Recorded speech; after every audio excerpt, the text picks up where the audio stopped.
ఈ ఆర్థిక సహాయం అవసరం. ఆత్మీయ సహాయంతో పాటు ఆర్థిక సహాయం కూడా అవసరం పరిచర్యకి.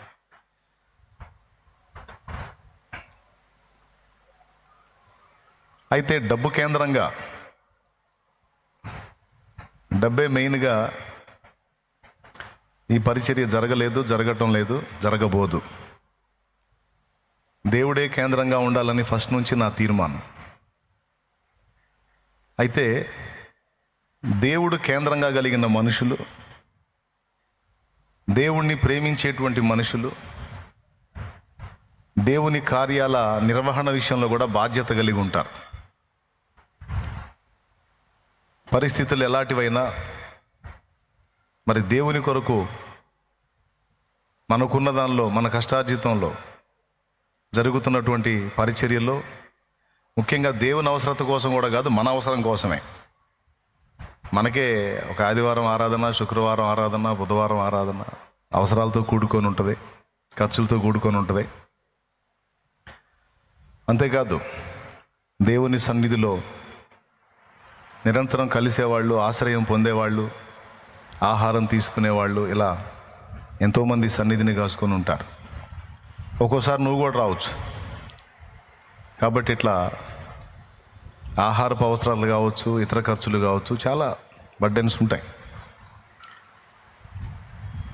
దేవుడే కేంద్రంగా మనం కలిగి ఉన్నాం. మరి దేవుడు కేంద్రంగా కలిగి ఉన్నాం మనం. మనకు కలిగిన దానిలో కూడా దేవుని పని కొరకు తోడ్పాటు అందించడం ఖచ్చితంగా మన బాధ్యత. ఉత్సాహముగా ఇచ్చు వారిని దేవుడు ప్రేమించునని పరిశుద్ధ గ్రంథంలో రాస్తుంది. మీరిచ్చే ధనము పిసినితనముతో ఇవ్వక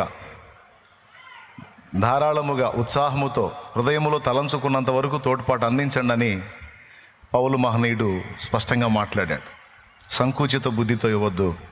దేవుణ్ణి ప్రేమించి ధారాళమైన మనసు, అది ఎంతైనా కానీ నా దేవుని కొరకు, నా పరిచర్యకు, నా ప్రభు పరిచర్య కొరకు అని ధారాళమైన మనసుతో దేవుని ప్రేమించి మీరు విత్తే కానుక విత్తండి అన్నాడు. ప్రథమ ఫలము అంటే దేవుడు అనుగ్రహించిన దానిలో నుండి ముందుగా వచ్చినది. జాబ్ వచ్చింది, నాకు దేవుడు ఇచ్చినటువంటి ప్రథమ జీతం నేను దేవుని కొరకు కేటాయిస్తానని కొంతమంది ప్రథమ ఫలం తీస్తారు. దాన్ని ప్రథమ ఫలం అంటారు. పంట వచ్చింది, అందులో ముందుగా వచ్చినటువంటి కాపులో కొంత దేవుని కొరకు, అలాగే జీతంలో కొంత అది ముందుగా వచ్చినది దేవుని కొరకు. పశు సంపదలో ముందుగా నాకు దేవుడిచ్చినటువంటి పశువు దేవుని కొరకు, అట్లాగా ప్రథమ ఫలం అంటారు దాన్ని.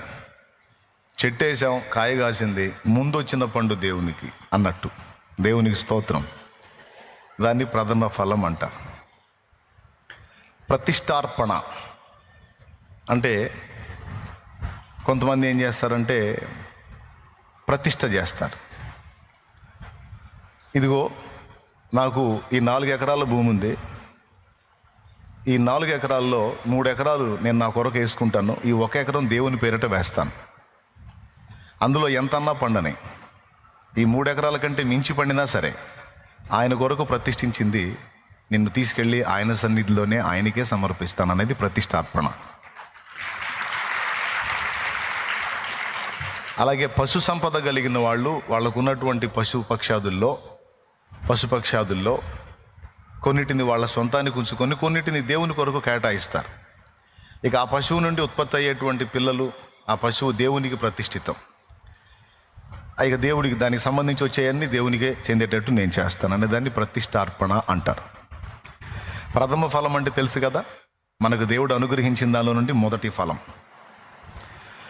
ప్రతిష్టార్పణ అంటే కొన్నిటిని దేవుని కొరకు ప్రత్యేకించటం. కొంతమంది తమ బిడ్డల్నే దేవునికి ప్రతిష్ట చేస్తారు. వాడు యెహోవాకు ప్రతిష్ఠితుడు అంటది హన్న, తీసుకొచ్చి దేవుని మందిరంలో అప్పచెప్పేస్తుంది. అట్లాగే సంతానాన్ని కూడా దేవునికి ప్రతిష్ట చేసేవాళ్ళు ఉన్నారు. దేవా, ఈ కుమారులను నాకు ఇచ్చావు గనక ఈ కుమారుని ఇదిగో వీడిని నీ కోసం ప్రతిష్ట చేస్తున్నాను, వీడిని నీ కోసం పెంచుతాను, వాడిని నీ కోసం నేను ప్రిపేర్ చేస్తాను, సిద్ధపరుస్తానని వాడిని ప్రిపేర్ చేయటం. అట్లా కొంతమంది పిల్లలు అట్లా. ఇది ప్రతిష్టార్పణ, ప్రత్యేకించబడిన అర్పణ. మూడవది రాబడి అంతటిలో నుండి 10వ భాగం. పాత నిబంధనలో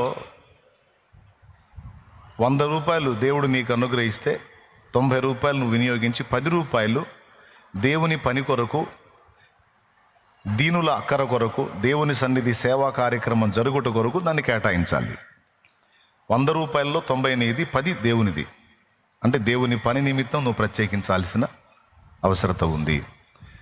ఎందుకంటే సంఘక్రమం, పరిచర్య ధర్మం ఇవన్నీ నడవాలంటే దేవుడు మనల్ని ఆశీర్వదిస్తాడు. మనకున్న దానిలో నుండి మనం 100 రూపాయలు మనకు దేవుడిస్తే 10 రూపాయలు, 1000 రూపాయలు మనకు దేవుడిస్తే 100 రూపాయలు, 10,000 మనకు దేవుడిస్తే 1,000 రూపాయలు, 9,000 మంది 1000 రూపాయలు దేవుని పని కొరకు. 1,00,000 రూపాయలు మనకు దేవుడిస్తే 90,000 మనది, 10,000 దేవునిది. ఒకవేళ 10 లక్షలు మనకు దేవుడిస్తే 9 లక్షల మంది, 1,00,000 దేవునిది. మనకి సహజంగా మన మనస్తత్వం ఏంటంటే 100 రూపాయల్లో 10 రూపాయలు ఈజీగా తీయగలుగుతాం, 1000 రూపాయలు వస్తే 100 రూపాయలు ఈజీగా తీయగలుగుతాం. కానీ 10 లక్షల్లో 1,00,000 తీయాలంటే ప్రాణానికి వచ్చింది.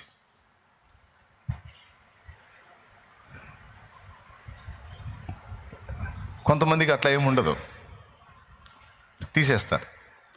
కొంతమంది అక్కడ ఆ పెద్ద మొత్తంలో ఒక పెద్ద మొత్తం తీయాలంటే మనసు కొంచెం ఇబ్బంది పడుద్ది. 1,00,000 రూపాయలే వామ్మో అని ఇబ్బంది పడుతూ ఉంటారు. దేవుడు అంటున్నాడు, అది నీది కాదు, అది నాది. నీకు 9 ఇచ్చా కదా, ఆ 9 ఇచ్చావు. ఆ 9తో పాటు 1 కూడా ఉంటే మొత్తం 10 వైనంగా ఉంటాయని దేవా. ఇప్పుడు కట్ట పగలగొట్టాల్సి వస్తుంది కదా, 10 అనే సంఖ్య పోతుంది కదా అని కొంతమంది ఫీల్ అవుతారు. అలాంటి సంకుచిత మనస్సు కలిగిన వాళ్ళకి ఏ పరిధిలో వీడు సంతోషంగా తీయగలుగుతున్నాడో ఆ పరిధినే స్థిరపరచడం జరిగింది. అర్థమైందా? అంటే ఉదాహరణకి 1000 వస్తే 1000లో 100 ఈజీగా తీయగలుగుతున్నాడు అంటే ఇంకా 1000 జాలే బేటా నీకు అంటాడు. ఎందుకంటే నీకు లక్షిస్తే 10,000 తీయలేవురా నువ్వు, నీకు బుద్ధి చెడిపోయిద్ది, వద్దులే నీకు అంతవరకు చాలు, అంతవరకు అయితే అందులో సంతోషంగా తీయగలుగుతున్నాను అక్కడ ఆపుతాడు. ఉత్సాహముగా ఇచ్చు వారిని దేవుడు ప్రేమించును. మలాకి గ్రంథము 3వ అధ్యాయము 8వ వచనంలో స్పష్టంగా దేవుడు చెప్పాడు, మానవుడు దేవుని యొద్ద దొంగిలునా, మీరు అనేక పర్యాయములు నా యొద్ద దొంగిలిచూనే వచ్చారు అన్నాడు. దేని విషయంలో మేము దొంగిలించితమని మీరు అడుగుదురు అంటే అక్కడ చెప్తున్నాడు చూడండి, 10వ భాగమును ప్రతిష్టార్పణలను ఇయ్యక దొంగిలితిరి, ఈ జనులందరూ నా యొద్ద దొంగిలిచుని ఉన్నారు. 10వ భాగమును ప్రతిష్టార్పణమును ఇయ్యక మీరు నా యొద్ద దొంగిలితిరి, ఈ జనులు నా యొద్ద దొంగిలించుచూనే ఉన్నారు, మీరు శాపగ్రస్తులై ఉన్నారు. అందుకని శాపం వెంటాడుతుంది మిమ్మల్ని. నా మందిరములో దరిద్రం అనేది ఎందుకు వెంటాడుతుంది అంటే ఈ కక్కుర్తి బుద్ధి వల్ల వెంటాడుతుంది అంటాడు. దేవునికి స్తోత్రం. ఏం బుద్ధి? కక్కుర్తి బుద్ధి. అది 9 ఇచ్చాడు, ఒకటేగా అడిగింది. 10 రూపాయలు నీకు ఇచ్చి 9 తినరా, నేను 1 రూపాయి కేటాయించరా. నా మందిరంలోకి అనేక మంది వస్తారు, దిక్కులేని వాళ్ళు, విధవరాండ్రు, అవిటి వారు, అంగహీనులు, దీనజనులు ఎంతోమంది నా సన్నిధిని కాచుకొని ఉంటారు. ఒకవేళ నీకే ఇబ్బంది వచ్చి నువ్వే రావచ్చు, నీకే పరిస్థితితో తెలియదు, నువ్వు రావచ్చు. వచ్చినప్పుడు నా సన్నిధిలో నీకు ఎప్పుడు ఆహారం దొరికినట్లు, ఎప్పుడు నా సన్నిధిలో సమృద్ధి ఉండాలంటే నువ్వు తీసుకొచ్చి అందులో ఉంచాలి. నేను నిన్ను బ్లెస్ చేస్తా, ఆశీర్వదిస్తా. ఎంత ఉత్సాహంగా నువ్వు చేయగలుగుతావు అంతగా నీకు కృప చూపుతా. నువ్వు నాకేమి ఇవ్వకముందే నీకు ఇస్తున్నా కదా, మరి పరిచర్య కొరకు నువ్వు కేటాయించినప్పుడు మరి నిశ్చయంగా నీకు తోడ్పాటు అందిస్తా కదా అంటాడు దేవుడు. కానీ ఏం చేద్దాం, మనీకి మనకు లింక్ ఉంది, దాన్ని చూస్తే ప్రాణం లాగుతూ ఉంటుంది. వదలబుద్ధి కాదు. సరే వదలబుద్ధి కాకపోతే పట్టుకొని కూసో, దరిద్రం వెంటాడుతూ ఉంటుంది, అనుభవించు అంటాడు. పాత నిబంధనలోనేమో 10వ భాగం అన్నాడు, క్రొత్త నిబంధనలోనేమో ఒకడు తాను వర్ధిల్లిన కొలది పరిచర్యకు సపోర్ట్ చేయాలి అన్నాడు. నువ్వు ఎంతగా ఆశీర్వదించబడతావో, ఎంతగా వర్ధిల్లుతావో, నువ్వు వర్ధిల్లిన కొలది, నువ్వు ఎంతగా దీవించబడతావు అంతగా దేవుని పనికి కూడా నువ్వు ఉత్సాహంగా తోడ్పాటు అందించాలి. ఎందుకంటే 2 విధములుగా నీకు మేలు కలుగునట్లు ఇది జరుగుతుంది. ఒకటి, భూమి మీద నీ కష్టార్జితములో నుండి, నీ రాబడిలో నుండి నువ్వు తినటమే కాకుండా కొంత దేవుని పేరిట పొరుగువానికి అందేటట్టు చేస్తున్నావు. దేవునికి స్తోత్రం. దాని వలన దేవుడు సంతోషించి భూమి మీద నీ ఆర్థిక స్థితిని మెరుగుపరుస్తాడు. భూమి మీద నీ ఆర్థిక స్థితిని మెరుగుపరుస్తాడు. ప్రభువునకిచ్చి బీదలైన వారు లేరు. ఎవరో అవిశ్వాసులు అట్ట అవుతారేమో కానీ విశ్వాసం కలిగిన వారు, ప్రభువుకిచ్చి దరిద్రులైన వారు, బీదలైన వారు లేరు. రెట్టింపు ఆశీర్వాదం పొందుతారు. ఒకంత పరీక్షాకాలం ఒకవేళ ఎదురవుతుంటే అది పూర్తయిన తర్వాత అయినా నువ్వు తప్పకుండా భూమి మీద పొందుతావు. ఒకటి. రెండవది, ప్రభువు పేరిట నువ్వు కేటాయించింది ఈ భూమి మీద నీ ఆశీర్వాదానికి కారణమవటమే కాదు, పరలోకమందు కూడా నీకు ఫలం ఏర్పడుతుంది. అది వాక్యం. ఎక్కడ? పరలోకమందు కూడా నీకు ఫలం ఏర్పడుతుంది. అది స్పష్టంగా యేసయ్య చెప్పాడు. భూమి మీద మీ కొరకు ధనం కూర్చుకోవద్దు, ఇక్కడ చిమ్మెటయు తుప్పును తినివేయును, దొంగలకు అన్నం వేసి దొంగిలిస్తారు. అయితే పరలోకమందు మీ కొరకు ధనము సమకూర్చుకొనండి. అంటే పరలోకంలో ధనం సమకూర్చబడాలంటే ఏం చేయాలి? యేసు ప్రభు దగ్గరకు వచ్చిన ధనవంతుడైన యవనుడికి చెప్పాడు, ప్రభువా, నిత్య జీవమునకు వారసుడనగుటకు నేను ఏం చేయాలి అని అడిగితే ప్రభు చెప్పాడు, దొంగిలవద్దు, నరహత్య చేయవద్దు, వ్యభిచరింపవద్దు, తల్లిదండ్రులకు అవిధేయత చూపవద్దని ధర్మశాస్త్రంలో చెప్పబడిన మాటలు నీకు తెలుసు కదా. ఇవన్నీ చిన్నప్పటి నుంచి నేను ఫాలో అవుతున్నాను. Very good, very good. ఆయనను నీకు ఒకటి కొదువుగా ఉన్నది. అదేమిటంటే నీకున్న ధనమును అమ్మి బీదలకిమ్ము, అప్పుడు పరలోకమందు నీకు ధనము కలుగును అన్నాడు. ఆ సన్నివేశంలో వాడతాడు ప్రభువు, నీకున్న దాన్ని అమ్మి బీదలకిమ్ము, అప్పుడు పరలోకమందు నీకు ధనము కలుగును. పరలోకంలో మనకు ధనం కలగాలంటే మనం భూమి మీద ఏం చేయాలంట? దేవుని నామంలో, దేవుని ప్రేమను బట్టి దీనుల కొరకు మనం దాన్ని వెచ్చించాలి. మనం ఎంత తిన్నాం, ఎంత తలగబోసుకున్నాం అన్నది కాదు, మనం పరుల కొరకు ఎంత వెచ్చించామన్నది అక్కడ రాయబడిద్ది. ఇది అబద్ధం కాదు, సాక్షాత్తు యేసు ప్రభువే తన నోటితో చెప్పిన సత్యం. అర్థమైందా? ఇది పరిశుద్ధులందరూ తెలుసుకోవాల్సిన విషయం. ఇక్కడ ఉన్నోళ్ళు, లైవ్ ద్వారా వీక్షించేవాళ్ళు, తర్వాత ఈ అంశాన్ని వినేవాళ్ళు అందరూ గ్రహించండి. నీకు దేవుడు అనుగ్రహించిన దానిలో నుండి ఎంత చేయగలవో అంత దేవుని కొరకు చేయండి. చేయాలి, బాధ్యత. మనకి ఎకరాల పొలాలు ఉండొచ్చు, మనం సచ్చిన తర్వాత కనీసం సెంటు భూమి కూడా తీసుకెళ్ళలేం. 6 అడుగుల గుంట తీసి పెడతారు, అందులో బాక్సు. కనీసం 6 అడుగుల నేలైనా చుట్టుకొని పోం, జస్ట్ మనల్ని పెట్టడానికి మాత్రం ఉపయోగపడిద్ది. తర్వాత మన వాళ్ళు ఎవరైనా బాధలను బట్టి అమ్మేసుకోవాలంటే సమాధి కూడా పగలగొట్టేస్తారు, దాన్ని కూడా ఫ్లాట్ చేసి పడేస్తారు. బాధలను బట్టి అమ్మేవాళ్ళు ఏం చేస్తారు మరి? సమాధి ఉంటే పొలం కొనరు, మొత్తం పగలగొట్టి సదరం చేసి ఆడబెడతారు. చివరికి 6 అడుగుల నేల కూడా దక్కదు మీకు. టోటల్గా భూమి మీద మనకు మిగిలే శేషం ఇదే, ఏమీ లేదు. దేవునికి స్తోత్రం, హల్లెలూయా. మరి మనం ఏం చేయాలి? భూమి మీద మనకున్న అవకాశం అంతా ఉపయోగించుకొని మన కొరకు పరలోకమందు ధనము కూర్చుకోవాలి. అందుకోసమే ఈ భూ సంబంధమైన జీవితం. కాబట్టి ఇక్కడ ఆశీర్వాదం లభిస్తుంది. దీనులకు చేయి చాపినవాడు, బీదలకు సహాయం చేసేవాడు యెహోవాకు అప్పించువాడట. బీదలకు హెల్ప్ చేస్తే ఆ వ్యక్తి డైరెక్ట్గా దేవుడికే అప్పిస్తున్నాడట. ఆ మాటలు బైబిల్లోనే ఉన్నాయి.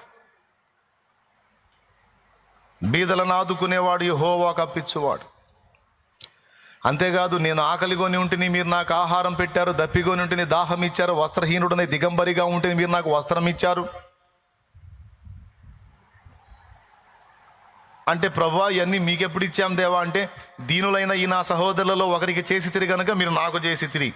కాబట్టి ఆశీర్వదించబడిన వారలారా, లోకం పుట్టినది మొదలుకొని నా తండ్రి చేత మీకు నిర్ణయించబడిన అదిగో ఆ తేజో రాజ్యం, మహిమగల రాజ్యమును స్వతంత్రించుకోండి పొండి అంటాడు.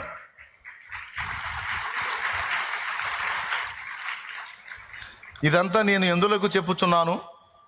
మీ వలన ధనము నాశించా, మీ వలన ఫలమును ఆశించా? ఏమండి, ఒక చిన్న మాట, నా జానుడు పొట్టకి మీరందరూ కలిసి తోడ్పాటు అందిస్తే ఏం చేసుకుంటాను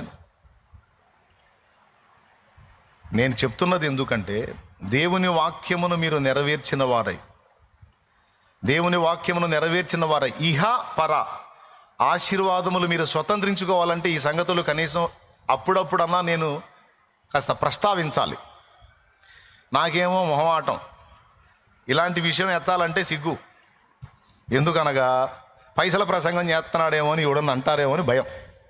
దేవునికి స్తోత్రం. అందుకని నా దేవుడు నమ్మదగిన వాడు, నన్ను ఏ విధంగానైనా పోషించగలడు.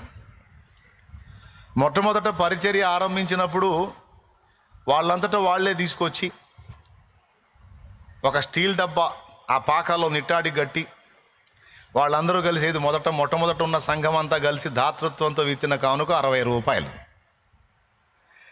60 రూపాయలు 6 దినాలు నా ఫ్యామిలీ నడవాలి. ఎట్లా సాధ్యం? కానీ ఆశ్చర్యం, 60గానే ఉంచి 6 దినాలు నేను పోషింపబడటానికి నాకు నలువైపుల నుండి దేవుడు సహాయం వచ్చేటట్టు చేశాడు.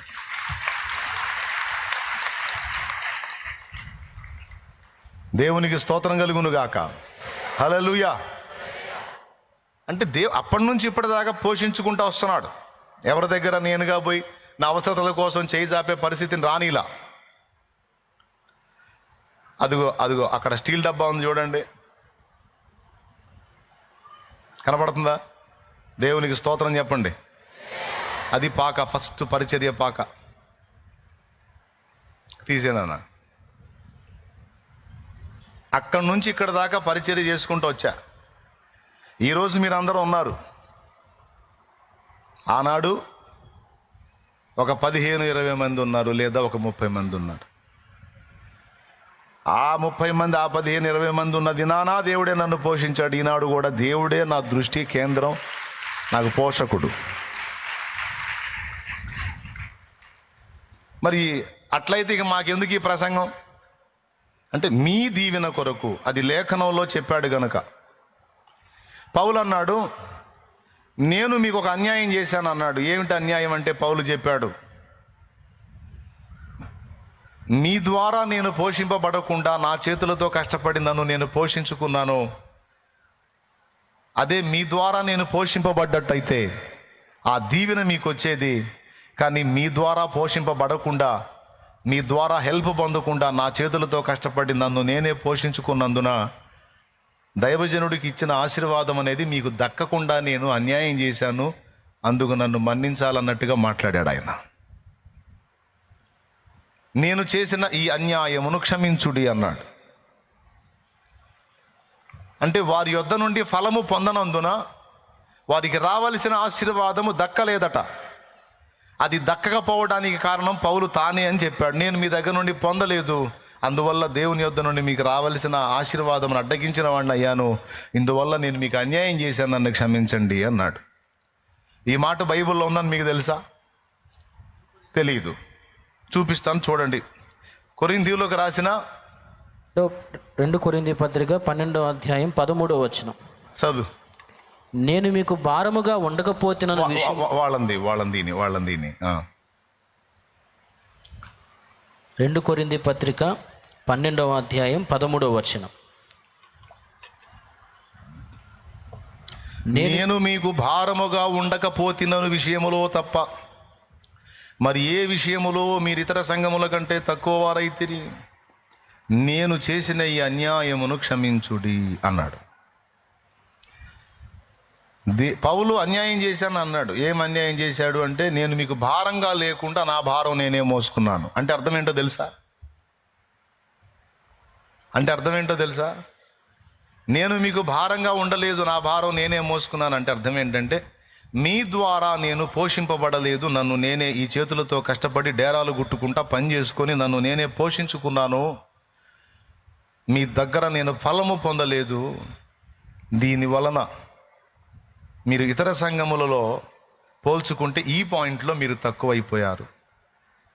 మిగిలిన సంఘములకు వచ్చే బ్లెస్సింగ్ అనేది మీకు ఇక్కడ బ్రేక్ అయిపోయింది. దానికి కారణం నేనే. ఈ అన్యాయమును క్షమించండి అన్నాడు. ఓకే, కాబట్టి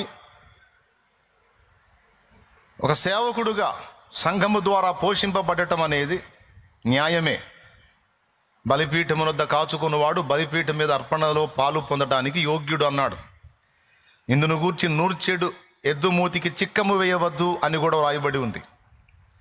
కాబట్టి నా ఒక్కడి మేలు పొందగోరి నేను మిమ్మల్ని ఈ విషయాలు ప్రస్తావించట్లేదు, కానీ దేవుని పిల్లలు, క్రీస్తు రక్తములో కడగబడిన పరిశుద్ధులైన మీరందరూ కూడా ఇహమందు దేవుని ఆశీర్వాదము, పరమందు శాశ్వత ధనము పొందునట్లు దేవుని కొరకు ఇచ్చే విషయములో మిమ్మల్ని రేపటము నా బాధ్యత. లేకపోతే నేను మీకు అన్యాయం చేసినోడిని అవుతాను. ఎంతమందికి అర్థమైందో? ఈ విషయాలు మీకు నేర్పకపోతే, దేవుని కొరకు ధారాళముగా ఇచ్చుట అనేది నేర్పకపోతే మీ దరిద్రానికి నేనే కారణం అవుతాను. అర్థమైందా? మీ ఆర్థిక దారిద్ర్యానికి, పరలోక దారిద్ర్యానికి కూడా నేనే కారణం అవుతాను. అందుకని నేను చెప్తున్నా, ఇక నువ్వు చేయకపో, నాకు సంబంధం లేదు. నేనేం వచ్చి పోతా మీరు చూస్తానేంది? అసలు నువ్వు కానుక వేసావో లేదో నాకు తెలుసా? వేస్తే నువ్వు ఎంత సమర్పించావో నాకు తెలుసా? నువ్వు దశమ భాగం కాదు వర్ధిల్లిన కొలది ఇచ్చావో లేదో నాకు తెలుసా? అయ్యేం తెలియవు నాకు. ఎప్పుడన్నా మిమ్మల్ని అడిగానా? కనీసం అబ్బాయి దశమ భాగం ఇస్తున్నావా అని అడిగానా? అసలు నా దగ్గరికి వస్తే ప్రార్థన చేసి పంపించటమే కానీ పైసల ప్రస్తావనే ఉండదు. ఇంకా చెప్పాలంటే ఎవరన్నా వచ్చి అన్నా నాకు ఇంట్లో జరగట్లేదు, కష్టంగా ఉందంటే, శ్యామ చూడవయా బిడ్డకి లేదంట ఆహారం ఇచ్చే, రైస్ ఇచ్చి కాస్త కూరకి మనీ ఇచ్చి పంపించండి అని పంపించి ఎంతో మందికి చేస్తూ ఉన్నా చేయబోతా ఉన్నా, ఇంకా చేస్తాను. నీకుందా లేదా అని అడగటమే తప్ప నా సంగతి ఆలోచించవేమని ఒక్కసారి ఒకళ్ళని కూడా అడిగిన చరిత్ర మనకు లేదు. దేవునికి స్తోత్రం. మనకు అవసరం ఉంటే మోకాళ్ళు వేయటం, దేవుని పాదాలు పట్టుకోవటం, దేవుణ్ణి అడగటమే. ఆయన చూసుకుంటాడు ఏదో ఒక రకంగా. స్తోత్రం. మరి ఎందుకు చెప్తున్నావంటే, కనీసం ఈ విషయాలు మీతో పంచుకోకపోతే మీ దరిద్రానికి నేనే కారణమవుతాను గనుక ఈ విషయాలు ఓపెన్గా మీతో ఈరోజు పంచుకున్నా. ఓకే, నేను చెప్తున్నా, గుర్తుపెట్టుకోండి. దేవుడు నీకు అనుగ్రహించే దానిలో నుండి తప్పనిసరిగా కొంత దేవుని కొరకు కేటాయించు. కొంతమంది ఎంత భక్తిగా ఉంటారంటే, రైస్ బ్యాగ్ ఓపెన్ చేస్తే ఫస్ట్ కొంత రైస్ తీసి పక్కన పెట్టుకుంటారు. ప్రతిరోజు అన్నం వండుకునేటప్పుడు కొంత రైస్ డేషాలో పోసుకుంటారు కదా, పోసేటప్పుడే కొన్ని ఆ రోజు మళ్ళీ ఇందులో నుంచి కొంత దేవునికి అని అలా కేటాయించి రోజు కొంత తీసి, వాళ్ళ భక్తి, దేవుని విషయంలో వాళ్ళకున్న ప్రేమ, వాళ్ళకున్న ఆసక్తి కొంత కేటాయించి ఆ తర్వాత వాళ్ళు వండుకుంటారు. అలా కేటాయించిందంతా కూడా ఆదివారానికి మొత్తం సమకూర్చుకొని మందిరానికి తీసుకొచ్చి అందులో పోసి వెళ్తారు. కొంతమంది ఏం చేస్తారు తెలుసా? ఈ గుప్పెళ్ళు ఇవన్నీ రోజు తీస్తాంలేని ఒక బస్తా తీసుకొచ్చి ఆడేసిపోతారు. ప్రభా మొత్తం అందులో జమ వేసుకొని ఆయన నీకు స్తోత్రం అని. హల్లెలూయా. కొంతమంది ఏమో భక్తిగా నా తండ్రి ఇదిగో ఈ ముద్ద తింటున్నావంటే నీ దయ, ఈ ముద్ద మా కడుపు నిండుతుందంటే, ఇది మాకు దొరికిందంటే నీ దయ, చాలామందికి అన్నం లేదు నాయన మాకు ఇచ్చావు నీకు స్తోత్రం అని అందులో గుప్పెడు తీసి దేవుడికి ఇది అని కేటాయించి తర్వాత వండుకునే వాళ్ళని చాలామంది నేను ఎరుగుదును. ప్రతి దానిలో కూడా ఇది నా తండ్రి వల్ల నాకు లభించి ఇది దేవునికి నా దేవుడు ఇవ్వకుండా నాకు ఏడ నుంచి వచ్చింది, ఇది నా ప్రభువుకి అని కొంత కేటాయించుకొని వాళ్ళ భక్తిని, వాళ్ళ దేవుని ప్రేమను కనపరుచుకుంటారు. అదంతా తీసుకొచ్చి అక్కడ వేస్తే అదంతా పోగు చేసి ఆదివారం కూటం అయిపోగానే పంక్తులు తీరా కూర్చుంటాం మనం. మరి పంక్తులు తీరా కూర్చున్నప్పుడు ఆహారం రావాలంటే మా తాత ఏమన్నా జమీందారు కాదు, మా ముత్తాత ఏం జమీందారు కాదు, లేకపోతే మా అయ్యేం రాజు కాదు, రాజులలో కూడా కాదు. కానీ ప్రతి ఆదివారం, బుధవారం, శుక్రవారం ప్రతిరోజు సన్నిధిలో ఆహారం ఉంటుంది. కనీసం నెలకొచ్చి 60 నుంచి 70 క్వింటాల ఆహారం వండబడుతుంది. అంటే 60 నుంచి 70 క్వింటాల ఆహారం వండబడుతుందంటే ఎట్లా? ఫస్ట్ దేవుడి కృప, రెండవది దేవుని సన్నిధిలో సంఘములో ఉన్న మీరందరూ మీ బాధ్యతను గుర్తు చేసుకొని తీసుకురావటం వల్ల జరుగుతుంది అది. లేకపోతే మా అయ్య మా తాత మా ముత్తాత ఏమన్నా వేసిపోయాడు ఏంది? ఏం లేదు, ఉన్న పొలం కూడా అమ్మాడు మయ్య. దేవునికి స్తోత్రం. పొలం అమ్మి టీవీ కొన్నారు మా పనోళ్ళు. నాకంత ఐడియా లేదు, అప్పుడే డౌటు. ఎందుకు? ఎవరి కోరిక అంటే మా వాడి కోరిక తీర్చడానికి, మా అన్నయ్య కోరిక తీర్చడానికి. అది చూడండి, అది ఆహారం కోసం కూర్చున్న వాళ్ళు, అది ఆహారం వడ్డించే విధానం.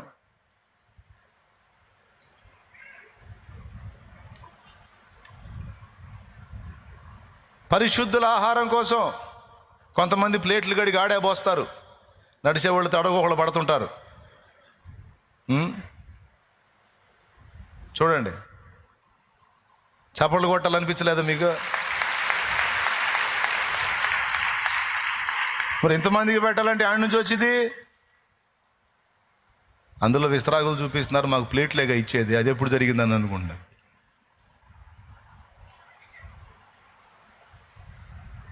విస్తరాకులు ఫంక్షన్ జరగని, బుధవారం కూటం జరగని, శుక్రవారం కూటం జరగని, ఆదివారం కూటం జరగని, ఆల్ నైట్ జరగని.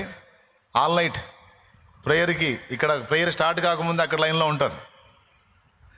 దేశాలన్నీ గిర్రం తిరుగుతూ ఉంటాయి. ఏం పర్వాలే, వండుతూనే ఉంటారు, పెడతానే ఉంటారు.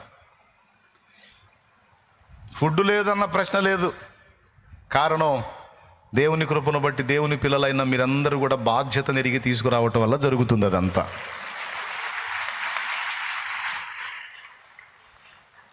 దశంభాగం అని పాస్టర్లు చెబుతారని దరిద్రులు అంటారు. ఒరే దరిద్రులారా, ఎందుకురా దేవుని సన్నిధికి కానుక తీసుకొని రమ్మనేది? ఎందుకంటే వచ్చిన వాళ్ళ కడుపులు నింపడానికి, దీనులకు కూడా సహాయం చేయడానికి, సన్నిధిలో ఎప్పుడంత ఆహారం ఉండటానికి. అందుకే యేసయ్య చెప్పింది. ఈ మాట అనే దరిద్రులకు చెప్తున్నాను నేను. అట్లాగా, ఓకేనా? దీని వలన ఏం జరుగుతుందంటే ఆర్థికంగా మనం ఆశీర్వదించబడతాం. ఒక వారం 10 రోజుల పనికి 20,000 వచ్చింది. అప్పటి రోజుల్లో 20,000 వచ్చింది. ఫుల్గా అప్పుల్లో ఉన్నాం. 20,000 దశంభాగం ఎంత? సరే, వర్ధిలిన కొలది తీసే, అప్పులు ఉన్నాయి కాబట్టి కనీసం దశంభాగం అన్న తీయాలి అని చెప్పాను మా అమ్మకి. నేను మా అమ్మ వచ్చి నన్ను దీనంగా మాట్లాడి, దైవజనుడికి ఏం కొరత ఉంది నాయన, మనకు అప్పులు ఉన్నాయి, చీటిపాటుగా డబ్బులు కట్టాలి, ఇప్పుడు 20,000 గెలిచామంటే మొత్తం చిల్లర మల్లర అయిపోతాయి కాబట్టి కట్ట కదలకుండా అట్టనే పెడదాం, ఈ 100 తీసుకెళ్ళి కానుకేసి రా నాయన అని 2,000కి 100 ఇచ్చిందాం. సరే, నేను చెప్పాను, క్రొత్తగా దేవుడిని నమ్ముకున్నాం, అప్పుడే భక్తి స్టార్ట్ అయింది. అమ్మ లెక్క సరిగా ఉండాలమ్మా, ప్రతిదీ వాక్యానుసారంగా మనం అడుగులు వేస్తే దేవుడు ఆయన చెప్పిన మాట చొప్పున మనం చేస్తే ప్రతి దానిలో బ్లెస్ చేస్తాడు, ఆశీర్వదిస్తాడమ్మా. నా మాటినంటే దేవుడికి తెలియదు, ఏముందిలే నాయన, మనకి ఎన్నో అప్పులు లేవయ్యా, అర్థం చేసుకోయ్యా అంది. ఇక్కడ ఉంటుంది, చెప్పింది నాకు. సరే, నీ కర్మ నా ధర్మం అని చెప్పాను, నీ ఇష్టం అని చెప్పి ఆ 100 తీసుకొని పోయి వేసొచ్చా. ఇక మరుసటి రోజు నుంచి అప్పటిదాకా జీతగాళ్ళు చక్కగా పనిచేశారు. ఇక తడవకొకడు బయలుదేరాడు. మళ్ళా వారం తిరిగేసరికి 6,000 7,000 మిగిలింది. అందులో 20,000 మొత్తం కొల అయిపోయింది. మమ్మేమంది, 20,000 కట్ట ఉందా? వర్క్ ఆగిపోయింది, జీతగాళ్ళు వెళ్ళిపోతున్నారు. అప్పుడు చెప్పాను, మళ్ళీ వారం వచ్చింది, మర్యాదగా ఇప్పుడన్నా ఇస్తావా, లేకపోతే అవి కూడా బావాలా అన్నాడు. అయ్యో భలేవాడు, దేవుడి కంటే ఎక్కువే ఉందయ్యా, తీసుకెళ్ళి స్వామి నాయన్న ప్రభు. దిమ్మ తిరిగి బొమ్మ కనపడింది వారంలోనే. దేవునికి స్తోత్రం కలుగును గాక. అప్పటి నుంచి ఇక నేర్పే జాగ్రత్త. దేవుడు మనకు అనుగ్రహించిన దానిలో నుండి ఇచ్చి పరీక్షిస్తాడు, కొన్నిసార్లు లేమిలో కూడా పరీక్షిస్తాడు, కొన్నిసార్లు సమృద్ధినిచ్చి మన బుద్ధిని పరీక్షిస్తాడు, కొన్నిసార్లు మనకి లేమిని కలిగించి కూడా మనల్ని పరీక్ష చేస్తాడు. లేమిలో కక్కుర్తి పడతారా అంటే, లేమిలో సైతం నా ప్రభువుది ప్రభువుకి అని కేటాయించే మనసు మనకు ఉండాలి, చూస్తాడు. కాబట్టి ఈ విషయాలు దయచేసి గుర్తుపెట్టుకొని మీరందరూ కూడా భౌతికంగా దరిద్రులు కాకుండా ఉన్నట్లు, రేపు పరలోకమందు కూడా మీరు స్వాస్థ్యము పొందునట్లు, దేవుడు మీకు అనుగ్రహించి ఆశీర్వదించి ఇచ్చిన దానిలో నుండి మీ శక్తి కొలది దేవుని ప్రేమించి దేవుని కొరకు ప్రథమ ఫలమును ప్రతిష్టార్పణయు 10వ భాగం మాత్రమే గాక నిన్ను దేవుడు ఆశీర్వదించిన కొలది ప్రభు పరిచర్య కొరకు తోడ్పాటు అందించు. దేవుని మహాకృపను బట్టి ఇప్పటి వరకు మీరు నా చేతికి ఇచ్చినదంతా, ఇక్కడ మందిరానికి సంబంధించి పరిచర్య క్రమం జరగటానికి అవసరాలకు సంబంధించి వస్తు సామాగ్రిని సమకూర్చుటకు సంబంధించి అన్ని విధాలా వాడటమే గాక దేవుని మహాకృపను బట్టి అనేక ప్రాంతములలో మందిరాలు కట్టడానికి, పరిచర్యలు కూడా ఏర్పడటానికి, సేవకుల పోషణార్థం, సేవకులకు సహాయార్థం, అలాగే అనేక మంది దీనులకు, అనేక మంది బయట నుంచి వచ్చే సేవకులు కూడా హెల్ప్ చేయడానికి 4 విధములుగా మన చేతికి దేవుడు అనుగ్రహించిన దాన్ని ఖర్చు పెడుతున్నా.